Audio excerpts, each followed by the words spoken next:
One of the biggest strengths of the ADHD brain is pattern recognition, and that strength can be incredibly helpful in emotion regulation.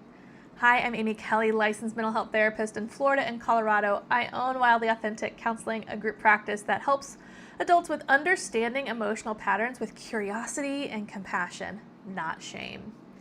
A lot of people think emotional triggers are random, but for most of us, emotional escalation actually follows pretty defined patterns. And noticing patterns isn't about catching yourself being irrational or wrong. It's about understanding why your nervous system is responding the way that it does. Cognitive behavioral therapy, or CBT, sometimes gets a really bad reputation, especially in neurodivergent spaces, because it can feel like we're being asked to label our thoughts as distorted, irrational, or untrue. And when you've spent your life being told you're too sensitive or overreacting, that approach can feel really invalidating. But that's not what we're going to be doing here. When we look at patterns through a more compassionate lens, we can see them as parts of us that learned something important at one point. The part that jumps to "I'm messing up" or "I'm going to disappoint someone" didn't come out of nowhere. It developed because at some point, being hyper alert, being self-critical, or anticipatory helped you stay safe, connected, or accepted. These patterns were protective. So a pattern might look like this. There's a thought, right? Like, I'm doing this wrong.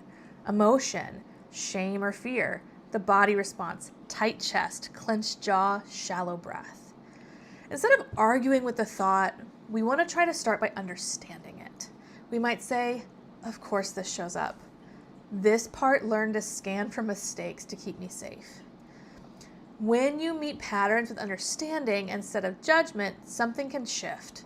Compassion creates space. Space creates choice, and access to choice is part of regulation. You don't have to eliminate the pattern to work with it. Here's the practice I want you to try today. Think of a recent escalation and gently ask yourself, what was the story this part was telling? What was the emotion underneath it? What was my body doing? Then add in one sentence of understanding. This makes sense given what I've lived through. Have you started to notice any patterns that feel protective rather than problematic? Let me know in the comments. Remember, these patterns didn't form because you're broken. They formed because you were adapting. And now we can learn how to support them a little bit differently.